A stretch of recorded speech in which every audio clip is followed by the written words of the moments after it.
ಸದ್ಗುರು ಸಾಯಿನಾಥಾಯ ನಮಃ. ಸಾಯಿ ಸಚ್ಚರಿತೆಯ 16 ಮತ್ತು 17ನೇ ಅಧ್ಯಾಯಗಳು. ಬ್ರಹ್ಮಶಾಸ್ತ್ರ. ಈ 2 ಅಧ್ಯಾಯಗಳು ಬಾಬಾರವರಿಂದ ಶೀಘ್ರದಲ್ಲಿಯೇ ಬ್ರಹ್ಮಜ್ಞಾನವನ್ನು ಪಡೆಯಬೇಕೆಂದು ಬಂದವನೊಬ್ಬನ ಕತೆಗೆ ಸಂಬಂಧಿಸಿದೆ. ಈ ಹಿಂದಿನ ಅಧ್ಯಾಯದಲ್ಲಿ ಶ್ರೀ ಚೋಳ್ಕರ ಅವರ ಹರಕೆ ಮತ್ತು ಅದನ್ನು ಅವರು ಈಡೇರಿಸಿದ ವಿಚಾರವನ್ನೂ ತಿಳಿಸಿದ್ದೇನೆ. ಬಾಬಾರವರು ಎಲ್ಲಾ ವಸ್ತುಗಳನ್ನು ಪ್ರೀತಿ, ಪ್ರೇಮ ಮತ್ತು ಭಕ್ತಿಯಿಂದ ಅರ್ಪಿಸಿದರೆ ಅವುಗಳನ್ನು ಸ್ವೀಕರಿಸುತ್ತಿದ್ದರೆ, ಆದರೆ ಅವುಗಳನ್ನು ಅಹಂಭಾವದಿಂದ ಅರ್ಪಿಸಿದರೆ ಅವರು ನಿರಾಕರಿಸುತ್ತಿದ್ದರು ಎಂಬುದು ಈ ಕಥೆಯಿಂದ ವೇದ್ಯವಾಗುತ್ತದೆ. ಬಾಬಾರವರು ಸಚ್ಚಿದಾನಂದರಾಗಿದ್ದರು. ಆದ್ದರಿಂದ ಅವರು ಬಾಹ್ಯಾಡಂಬರಗಳಿಗೆ ಗಮನ ಕೊಡುತ್ತಿರಲಿಲ್ಲ. ಅವರಷ್ಟು ಉದಾರಿ ಮತ್ತು ದಯಾಳುವಾದವರು ಬೇರೆ ಯಾರೂ ಇರಲಿಲ್ಲವೆಂದು ಹೇಳಬಹುದು.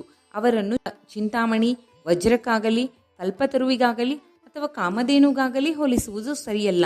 ಏಕೆಂದರೆ ಅವು ನಾವು ಇಚ್ಛೆಪಟ್ಟಿದ್ದನ್ನು ಮಾತ್ರ ಕೊಡಬಹುದಾಗಿದೆ.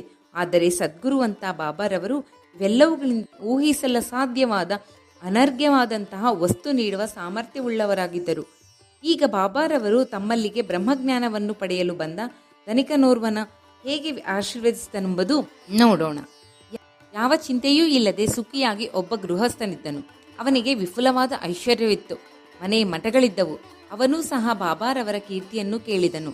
ಬ್ರಹ್ಮಜ್ಞಾನವನ್ನು ಪಡೆದರೆ ಇನ್ನೂ ಸುಖಿಯಾಗಿರಬಹುದೆಂದು ಭಾವಿಸಿ ಶಿರಡಿಗೆ ಹೋಗಿ ಬಾಬಾರವರಿಂದ ಬ್ರಹ್ಮಜ್ಞಾನವನ್ನು ಪಡೆಯುವನು ಎಂದು ಹೇಳುತ್ತಿದ್ದನು.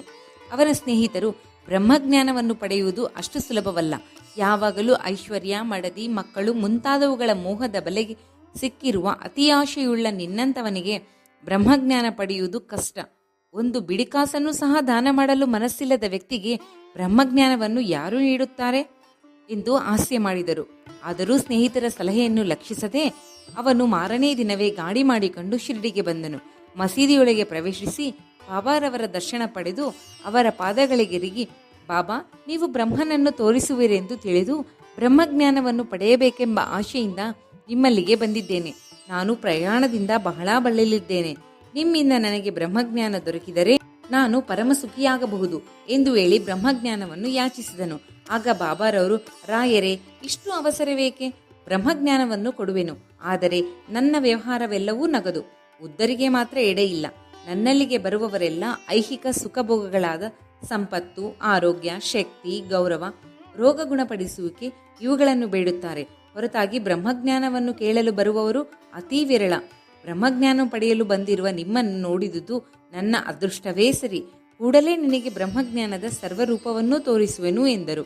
ಹೀಗೆ ಹೇಳಿ ಅವನಿಗೆ ಬ್ರಹ್ಮಜ್ಞಾನವನ್ನು ಕೊಡಲು ಬಾಬಾ ಅನುವಾದರು. ಅವನನ್ನು ಅಲ್ಲಿಯೇ ಕ್ರೂಡಿಸಿ ಬೇರೆ ವಿಚಾರಗಳನ್ನು ಪ್ರಸ್ತಾಪಿಸುತ್ತಾ ಒಂದು ಕ್ಷಣ ಅವನು ತನ್ನ ಪ್ರಶ್ನೆಯನ್ನೇ ಮರೆಯುವಂತೆ ಮಾಡಿದರು. ಆಗ ಒಬ್ಬ ಹುಡುಗನನ್ನು ಕರೆದು, ನಂದು, ಮಾರ್ವಾಡಿ ಬಳಿಗೆ ಹೋಗಿ ನಾನು ಹೇಳಿದೆನೆಂದು 5 ರೂಗಳನ್ನು ಸಾಲ ತೆಗೆದುಕೊಂಡು ಬಾ ಎಂದರು. ಹುಡುಗನು ಹೋಗಿ ನಂದು ಮಾರ್ವಾಡಿಯ ಮನೆಗೆ ಬೀಗ ಹಾಕಿದೆ ಎಂದು ತಿಳಿಸಿದನು. ನಂತರ ಬಾಬಾ ಬಾಳಾನ ಅಂಗಡಿಗೆ ಹೋಗಿ ಹಣ ತೆಗೆದುಕೊಂಡು ಬರಲು ಹುಡುಗನಿಗೆ ಹೇಳಿದರು. ಆ ಸಲವೂ ಹಣ ಸಿಗಲಿಲ್ಲ. ಅದೇ ರೀತಿ 2-3 ಬಾರಿ ಪ್ರಯತ್ನ ಪಟ್ಟರೂ ಎಲ್ಲಿಯೂ ಹಣ ಸಿಗಲೇ ಇಲ್ಲ. ಸಾಯಿಬಾಬಾ ನಮಗೆ ತಿಳಿದಂತೆ ಬ್ರಹ್ಮನ ಅವತಾರ ರೂಪಿ.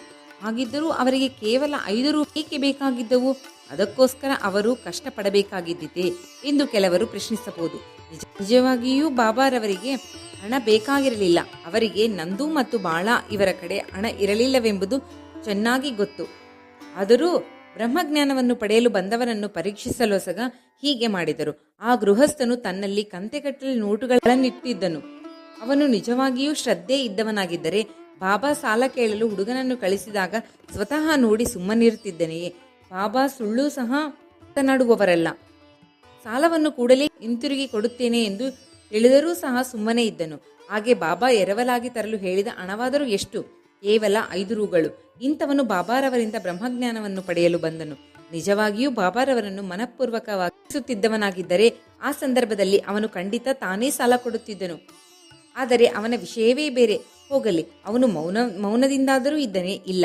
ಮರಳಿ ಹೋಗಲು ಕಾತುರನಾಗಿ, ಬಾಬಾ, ಬೇಗನೆ ಬ್ರಹ್ಮನನ್ನು ತೋರಿಸು ಎಂದು ತಾಳ್ಮೆ ಮೀರಿ ಕೇಳಲು ಪ್ರಾರಂಭಿಸಿದನು. ಆಗ ಬಾಬಾ, ಮಿತ್ರ, ಇಲ್ಲಿ ನಡೆದದ್ದೆಲ್ಲವೂ ನಿನಗೆ ಅರ್ಥವಾಗಲಿಲ್ಲವೇ? ನಿನಗೆ ಬ್ರಹ್ಮಜ್ಞಾನವನ್ನು ನೀಡಲು ನಾನು ಪ್ರಯತ್ನ ಪಡಲಿಲ್ಲವೇ? ಸಂಕ್ಷಿಪ್ತವಾಗಿ ಹೇಳುವುದಾದರೆ, ಬ್ರಹ್ಮಜ್ಞಾನವನ್ನು ಪಡೆಯಬೇಕೆಂಬುದು ಪಂಚಪ್ರಾಣ, ಪಂಚೇಂದ್ರಿಯಗಳು, ಮನಸ್ಸು, ಬುದ್ಧಿ, ಅಹಂಕಾರ ಮೊದಲಾದ 5 ವಿಷಯಗಳನ್ನು ಪರಮಾತ್ಮನಿಗೆ ಅರ್ಪಿಸಬೇಕು. ಬ್ರಹ್ಮಜ್ಞಾನದ ದಾರಿ ಖಡ್ಗದ ಅಲುಗಿನಷ್ಟೂ ಹರಿತವಾದದ್ದು ಮತ್ತು ಅಷ್ಟೇ ಅಪಾಯಕರವಾದದ್ದು ಎಂದರು. ಬ್ರಹ್ಮಜ್ಞಾನಾರ್ಜನೆಗೆ ಅರ್ಹತೆ. ನಮ್ಮ ಜೀವಿತದಲ್ಲಿ ಸರ್ವರಿಗೂ ಬ್ರಹ್ಮಜ್ಞಾನವನ್ನು ಹೊಂದಲು ಸಾಧ್ಯವಿಲ್ಲ. ಇದಕ್ಕೆ ಕೆಲವು ಅರ್ಹತೆಗಳಿವೆ. 1. ಮುಮುಕ್ಷು, ಮುಕ್ತರಾಗಬೇಕೆಂಬ ಅಭಿಲಾಷೆ. ಯಾರು ಸಂಸಾರ ಬಂಧನದಿಂದ ಮುಕ್ತರಾಗಲಿಚ್ಛಿಸಿ ಶ್ರದ್ಧೆ ಭಕ್ತಿಯಿಂದ ಆ ಗುರಿಯನ್ನು ಸಾಧಿಸಲು ಶ್ರಮಿಸುತ್ತಾರೆಯೋ ಅಂಥವರು ಧಾರ್ಮಿಕ ಜೀವನಕ್ಕೆ ಅರ್ಹರು. 2. ವಿರಕ್ತಿ, ಪ್ರಾಪಂಚಿಕ ಸುಖಭೋಗಗಳಲ್ಲಿ ಅನಾಸಕ್ತಿ. ಮನುಷ್ಯನು ಸಂಪತ್ತು, ಗೌರವ ಮೊದಲಾದ ಐಹಿಕ ಸುಖಗಳ ಕಡೆಗೆ ಗಮನವಿಟ್ಟರೆ ಅಂಥವನು ಈ ಆಧ್ಯಾತ್ಮಿಕ ವಲಯಗಳಲ್ಲಿ ಪ್ರವೇಶಿಸಲು ಅನಲ್ಲ. 3. ಅಂತರ್ಮುಖತೆ, ನಮ್ಮ ಇಂದ್ರಿಯಗಳೆಲ್ಲವೂ ಆ ಪರಮಾತ್ಮನ ಸೃಷ್ಟಿ. ಅವು ಯಾವಾಗಲೂ ಬಹಿರ್ಮುಖವಾಗಿಯೇ ಯೋಚಿಸಲಾರಂಭಿಸುವವು. ಆದುದರಿಂದ ಮಾನವನು ಸಾಮಾನ್ಯವಾಗಿ ಅಂತರ್ಮುಖನಾಗದೆ ಬಹಿರ್ಮುಖನಾಗಿಯೇ ಇರುತ್ತಾನೆ. ಯಾರು ಬ್ರಹ್ಮಜ್ಞಾನಕ್ಕೆ ತವಕ ಪಡುತ್ತಾರೆಯೋ ಅಂಥವರು ಅಂತರ್ಮುಖಬೇಕು. ಪಾಪ ವಿಮುಕ್ತಿ, ಯಾವನು ತನ್ನ ದುಷ್ಟ ಸ್ವಭಾವವನ್ನು ಬಿಡದೆ ದುಷ್ಕೃತ್ಯಗಳನ್ನು ನಿಲ್ಲಿಸುವುದಿಲ್ಲವೋ ಅಂಥವನಿಗೆ ಹೇರಳವಾದ ಜ್ಞಾನವಿದ್ದರೂ ಸಹ ಬ್ರಹ್ಮಜ್ಞಾನವನ್ನು ಹೊಂದಲು ಸಾಧ್ಯವಾಗುವುದಿಲ್ಲ. ಶ್ರೇಯಸ್ಸು, ಇಲ್ಲಿ ಒಳ್ಳೆಯದು ಮತ್ತು ಮಧುರವಾದದ್ದು ಎಂಬ 2 ಬಗೆಗಳಿವೆ. ಮೊದಲನೆಯದು ಆಧ್ಯಾತ್ಮಿಕ ವಿಚಾರವನ್ನು, ಎರಡನೆಯದು ಪ್ರಾಪಂಚಿಕ ವಿಚಾರವನ್ನು ತೋರಿಸುತ್ತದೆ. ಇವೆರಡೂ ಮಾನವನು ತಮ್ಮನ್ನು ಸ್ವೀಕರಿಸಲೆಂದು ಅವನೆಡೆಗೆ ಬರುತ್ತವೆ. ಅವನು ಯೋಚಿಸಿ ಆರಿಸಿಕೊಳ್ಳಬೇಕು. ಜ್ಞಾನಿಯಾದವನು ಒಳ್ಳೆಯದನ್ನು ಆರಿಸುತ್ತಾನೆ, ಅಜ್ಞಾನಿ ಮಧುರವಾದುದನ್ನು ಆರಿಸಿಕೊಳ್ಳುತ್ತಾನೆ. 6. ಸದಾಚಾರ, ಸತ್ಯವಾಗಿ ನಡೆದುಕೊಳ್ಳದಿದ್ದಲ್ಲಿ ಬ್ರಹ್ಮಜ್ಞಾನವನ್ನು ಹೊಂದಲು ಸಾಧ್ಯವಿಲ್ಲ. 7. ಇಂದ್ರಿಯ ನಿಗ್ರಹ, ದೇಹವೇ ರಥ, ಆತ್ಮವೇ ಗುರು, ಬುದ್ಧಿಯೇ ಸಾರಥಿ, ಇಂದ್ರಿಯಗಳೇ ಅಶ್ವಗಳು, ಇಂದ್ರಿಯ ವಸ್ತುಗಳೇ ದಾರಿ. ಯಾರಿಗೆ ಅರಿವಿಲ್ಲವೋ, ಯಾರಿಗೆ ಮನಸ್ಸಿನ ಮೇಲೆ ಹಿಡಿತವಿಲ್ಲವೋ ಅವರ ಇಂದ್ರಿಯಗಳು ಊಹಿಸಲಾಗದಂತಹ ದುರ್ಗುಣವುಳ್ಳ ಪಶುಗಳಂತೆ ಗುರಿಯನ್ನು ಸಾಧಿಸದೆ ಜನನ ಮರಣವೆಂಬ ವ್ಯೂಹದಲ್ಲಿ ಸಿಕ್ಕಿಕೊಳ್ಳುತ್ತಾರೆ. ಆದರೆ ಯಾರು ಅರಿವುಳ್ಳವರಾಗಿ ತಮ್ಮ ಮನಸ್ಸನ್ನು ಹಿಡಿತದಲ್ಲಿಟ್ಟುಕೊಂಡು ಇಂದ್ರಿಯ ನಿಗ್ರಹ ಶಕ್ತಿ ಪಡೆದಿರುವರೋ ಅಂಥವರು ತಮ್ಮ ಗುರಿಯನ್ನು ತಲುಪುವರು. ಅಂಥವರು ಬ್ರಹ್ಮಜ್ಞಾನವನ್ನು ಹೊಂದಿ ಆ ಪರಮಾತ್ಮನ ಕೃಪೆಗೆ ಪಾತ್ರರಾಗಿ ಮುಕ್ತಿಯನ್ನು ಪಡೆಯುವರು. 8. ಶುದ್ಧ ಮನಸ್ಸು, ಯಾವನು ತನ್ನ ಕರ್ತವ್ಯವನ್ನು ಆತ್ಮತೃಪ್ತಿಯಾಗಿ ನಿರ್ವಹಿಸುವುದಿಲ್ಲವೋ ಅಂಥವನ ಮನಸ್ಸು ಶುದ್ಧಿಯಾಗಿರುವುದಿಲ್ಲ. ಮನಸ್ಸಿನ ಶುದ್ಧಿ ಇಲ್ಲದೆ ಬ್ರಹ್ಮಜ್ಞಾನವನ್ನು ಪಡೆಯಲು ಅಸಾಧ್ಯ.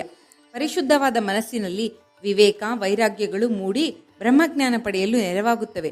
ಅಹಂಭಾವವನ್ನು ತ್ಯಜಿಸದೇ ಇದ್ದರೆ, ಅತಿಯಾಶೆಯಿಂದ ಮುಕ್ತನಾಗದಿದ್ದರೆ ಸ್ವಾನುಭವ ಪಡೆಯಲು ಅಸಾಧ್ಯ. ನಾನು ಎಂಬ ವಿಚಾರವೇ ಭ್ರಮೆ. ಇದಕ್ಕೆ ಹೊಂದಿಕೊಳ್ಳುವುದೇ ಬಂಧನಕ್ಕೆ ಕಾರಣ. ಈ ವಿಚಾರ ದೂರ ಮಾಡಿ ಮೋಹ ಮಮತೆಗಳಿಂದ ವಿಮುಕ್ತರಾದರೆ ಮಾತ್ರ ಸ್ವಾನುಭವ ಪಡೆಯಬಹುದು. ಗುರುವಿನ ಅವಶ್ಯಕತೆ, ಆತ್ಮಜ್ಞಾನವೆಂಬುದು ಸೂಕ್ಷ್ಮವಾದದ್ದು ಮತ್ತು ಗೂಢವಾದದ್ದು. ಕೇವಲ ಸ್ವಪ್ರಯತ್ನದಿಂದ ಮಾತ್ರ ಅದನ್ನು ಪಡೆಯಲು ಅಸಾಧ್ಯ. ಆದುದರಿಂದ ಗುರುವಿನ ನೆರವು ಅಗತ್ಯ. ಆ ಗುರುವು ಸಹ ಸ್ವಾನುಭವ ಹೊಂದಿದವನಾಗಿರಬೇಕು. ಎಷ್ಟೇ ಕಷ್ಟಪಟ್ಟು ದೊರಕಿಸಲು ಸಾಧ್ಯವಿರದ ಬ್ರಹ್ಮಜ್ಞಾನವನ್ನು ಗುರುವಿನಿಂದ ಸುಲಭವಾಗಿ ಪಡೆಯಬಹುದು. ಏಕೆಂದರೆ ಗುರುವು ಅದನ್ನು ಅನುಭವಿಸಿ ಅದನ್ನು ತೋರಿಸುತ್ತಿರುವಾಗಲೇ ಶಿಷ್ಯರು ಕ್ರಮೇಣ ಸ್ವಾನುಭವ ಪಡೆಯಬಹುದು. 10. ಪರಮಾತ್ಮನ ದಯೆ. ಕೊನೆಯದಾಗಿ ಪರಮಾತ್ಮನ ದಯೆ ಅತ್ಯಗತ್ಯ ಮತ್ತು ಅನಿವಾರ್ಯ. ಮಾನವನಿಗೆ ವಿಚಾರ ವಿವೇಕ ಮತ್ತು ವೈರಾಗ್ಯಗಳನ್ನು ನೀಡಿ ಅವನ್ನು ಪ್ರಾಪಂಚಿಕ ಸಾಗರದಾಚೆಗೆ ಗುರುವು ಕರೆದುಕೊಂಡು ಹೋಗುತ್ತಾನೆ. ಈ ವಿವರಣೆಯಾದ ನಂತರ ಬಾಬಾ ಆ ಧನಿಕನ ಕಡೆಗೆ ತಿರುಗಿ, ಸರಿ, ಈಗ ನಿನ್ನ ಕಿಸೆಯಲ್ಲಿ 250 ರೂಗಳ ರೂಪದಲ್ಲಿ ಬ್ರಹ್ಮಜ್ಞಾನ ಅಡಗಿದೆ, ದಯವಿಟ್ಟು ಅದನ್ನು ತೆಗೆ ಎಂದರು. ಆಗ ಅವನು ಹಣ ತೆಗೆದು ನೋಡಲು ಸರಿಯಾಗಿ 250 ರೂಗಳಿದ್ದವು. ಆಶ್ಚರ್ಯವಾಯಿತು. ಮನಕರಗಿ ಬಾಬಾರವರ ಪಾದಗಳಿಗೆ ಧನಿಕನು ಎರಗಿದನು. ಆಗ ಬಾಬಾ ಪುನಃ, ನಿನ್ನ ಬ್ರಹ್ಮದ ಗಂಟನ್ನು ಕಟ್ಟು. ನೀನು ಅತಿ ಆಶೆ ತ್ಯಜಿಸದೆ ಹೊರತು ನಿನಗೆ ಎಂದೂ ಬ್ರಹ್ಮಜ್ಞಾನ ಸಿಗಲಾರದು. ಈ ಮೋಹವೆಂಬ ಭ್ರಮೆಯೇ ಆಳವಾದ ನೀರಿನಲ್ಲಿಯ ಸೆಳವುಗಳು. ಮೋಹ ಮತ್ತು ಅಸೂಯೆ ಎಂಬುವುಗಳೇ ಮೊಸಳೆಗಳು. ಯಾವನು ಆಶಾರಹಿತವಾಗಿರುತ್ತಾನೆಯೋ ಅವನು ಮಾತ್ರ ನೀರಿನ ಸೆಳವಿನಿಂದ ತಪ್ಪಿಸಿಕೊಳ್ಳಬಹುದು. ಅತಿಯಾಶೆ ಮತ್ತು ಬ್ರಹ್ಮಜ್ಞಾನ ಇವು ಉತ್ತರ ಧ್ರುವ ಮತ್ತು ದಕ್ಷಿಣ ಧ್ರುವಗಳಿದ್ದಂತೆ. ಅತಿಯಾಶೆ ಇದ್ದಲ್ಲಿ ಬ್ರಹ್ಮಜ್ಞಾನಕ್ಕೆ ಅವಕಾಶವಿಲ್ಲ. ಹಾಗಾದರೆ ಅತಿಯಾಶೆ ಇದ್ದವನು ಅನುರಾಗ ವಿರಕ್ತನಾಗಿ ಮುಕ್ತಿ ಹೊಂದಲು ಸಾಧ್ಯವೇ? ಅತಿಯಾಶೆ ಉಳ್ಳವನಾಗಿ ಶಾಂತಿಯಾಗಲಿ ನಿಶ್ಚಲತೆಯಾಗಲಿ ಇರುವುದಿಲ್ಲ. ಅತಿಯಾಶೆಯ ಅಂಕುರತೆ ಸ್ವಲ್ಪ ಮಟ್ಟಿಗಾದರೂ ಇರುವಾಗ ಆಧ್ಯಾತ್ಮಿಕ ವಿಚಾರಗಳು ಅವನಿಗೆ ಸಹಾಯಕವಾಗಲಾರವು. ಅತಿಯಾಶೆ ಎಳ್ಳಷ್ಟೂ ಇರಬಾರದು. ತನ್ನ ಕಾರ್ಯಕ್ಕೆ ಪ್ರತಿಫಲ ಅಪೇಕ್ಷಿಸುವನು ಎಂಥ ವಿದ್ವಾಂಸನಾಗಿದ್ದರೂ ಅವನಿಗೆ ಸ್ವ ಅನುಭವ ದೊರಕಲಾರದು. ಇಂದ್ರಿಯ ವಸ್ತುಗಳು ಭೋಗಾಪೇಕ್ಷೆಯುಳ್ಳ ಅಹಂಭಾವವಿರುವವನಿಗೆ ಗುರುವಿನ ಉಪದೇಶದಿಂದ ಏನೂ ಪ್ರಯೋಜನವಾಗಲಾರದು. ಮನಃಶುದ್ಧೀಕರಣ ಅತ್ಯಗತ್ಯ. ಇದಿಲ್ಲದ ಆಧ್ಯಾತ್ಮಿಕ ಪ್ರಯತ್ನ ನಿಷ್ಪ್ರಯೋಜಕ ಮತ್ತು ಕೇವಲ ಡಾಂಬಿಕವಾದದ್ದು. ಆದ್ದರಿಂದ ಯಾರಿಗೂ ಏನು ತೆಗೆದುಕೊಂಡರೆ ಜೀರ್ಣಿಸಬಹುದೋ ಅದನ್ನು ಮಾತ್ರ ತೆಗೆದುಕೊಳ್ಳುವುದು ಮೇಲು. ನನ್ನ ಭಂಡಾರವು ತುಂಬಿದೆ. ಯಾರಿಗೆ ಏನು ಬೇಕೋ ಅದನ್ನು ಕೊಡಲು ನಾನು ಸಿದ್ಧನಾಗಿದ್ದೇನೆ. ಆದರೆ ನಾನು ಕೊಡುವುದನ್ನು ತೆಗೆದುಕೊಳ್ಳಲು ಅರ್ಹರೇ ಎಂಬುದನ್ನು ನಾನು ಯೋಚಿಸಬೇಕು. ನೀನು ನನ್ನನ್ನು ನಿಜವಾಗಿ ಅರ್ಥ ಮಾಡಿಕೊಂಡರೆ ನಿನಗೆ ಒಳ್ಳೆಯದಾಗುತ್ತದೆ. ಈ ಮಸೀದಿಯಲ್ಲಿ ಕುಳಿತು ನಾನು ಎಂದಿಗೂ ಸುಳ್ಳು ನುಡಿಯಲಾರೆ ಎಂದು ಬಾಬಾ ಹೇಳಿದರು. ಅತಿಥಿಯನ್ನು ಮನೆಗೆ ಆಮಂತ್ರಿಸಿದಾಗ ಇತರ ಸ್ನೇಹಿತರು ಮತ್ತು ಸಂಬಂಧಿಗಳು ಯಾರಾದರೂ ಆ ಸಮಯದಲ್ಲಿದ್ದರೆ ಮನೆಯವರು ಅತಿಥಿಗಳೊಂದಿಗೆ ಅವರನ್ನು ಸಹ ಸತ್ಕರಿಸುತ್ತಾರೆ. ಹೀಗೆ ಮಸೀದಿಯಲ್ಲಿ ಆ ಸಮಯದಲ್ಲಿದ್ದ ಎಲ್ಲರಿಗೂ ಈ ಆಧ್ಯಾತ್ಮಿಕ ಔತಣ ದೊರೆಯಿತು. ನಂತರ ಬಾಬಾರವರ ಆಶೀರ್ವಾದ ಪಡೆದು ತೃಪ್ತಿಯಿಂದ ಎಲ್ಲರೂ ಹಿಂತಿರುಗಿದರು.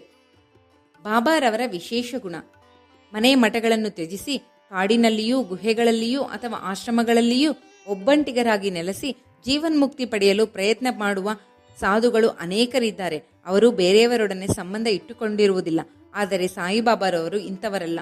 ಅವರಿಗೆ ಮನೆ ಮಠಗಳಾಗಲಿ, ಮಡದಿ ಮಕ್ಕಳಾಗಲಿ, ಆತ್ಮೀಯ ಬಂಧುಗಳಾಗಲಿ ಯಾರೂ ಇರಲಿಲ್ಲ. ಆದರೂ ಬಾಬಾ ಸಮಾಜದಲ್ಲಿ ಜೀವಿಸುತ್ತಿದ್ದರು. ತಮ್ಮ ಆಹಾರವನ್ನು ಭಿಕ್ಷೆ ಬೇಡಿ ತಂದು ಬೇವಿನ ಮರದ ಬುಡದಲ್ಲಿ ಕುಳಿತು ಪ್ರಾಪಂಚಿಕ ಕರ್ಮಗಳನ್ನೆಸಗುತ್ತಾ ಈ ಪ್ರಪಂಚದಲ್ಲಿ ನಾವು ಹೇಗೆ ವರ್ತಿಸಬೇಕೆಂಬುದನ್ನು ನಮಗೆ ಹೇಳಿಕೊಟ್ಟಿರುತ್ತಾರೆ. ಪರಮಾತ್ಮನ ಸಾಕ್ಷಾತ್ಕಾರದ ನಂತರ ಜನಕೋಟಿ ಯೋಗಕ್ಷೇಮಕ್ಕಾಗಿ ತಮ್ಮ ಜೀವಿತವನ್ನು ಮುಡುಪಾಗಿಡುವ ಸಾಧುಗಳು ಬಹುವಿರಳ. ಆದರೆ ಸಾಯಿಬಾಬಾ ಜನಕೋಟಿಯ ಹಿತಚಿಂತಕರಲ್ಲಿ ಅಗ್ರಗಣ್ಯರು ಮತ್ತು ಸಾಧುಮನಿಗಳು. ಆದ್ದರಿಂದ ಇಂತಹ ಅಪರೂಪವಾದ ಅವತಾರ ಪುರುಷನನ್ನು ಪಡೆದಿರುವ ದೇಶವೇ ಧನ್ಯ, ಪಡೆದ ಸಂಸಾರವೇ ಧನ್ಯ, ಜನ್ಮ ನೀಡಿದ ಮಾತಾ ಪಿತೃಗಳೇ ಧನ್ಯರು. ಶ್ರೀ ಸಾಯಿ ಪ್ರಣಾಮಂ.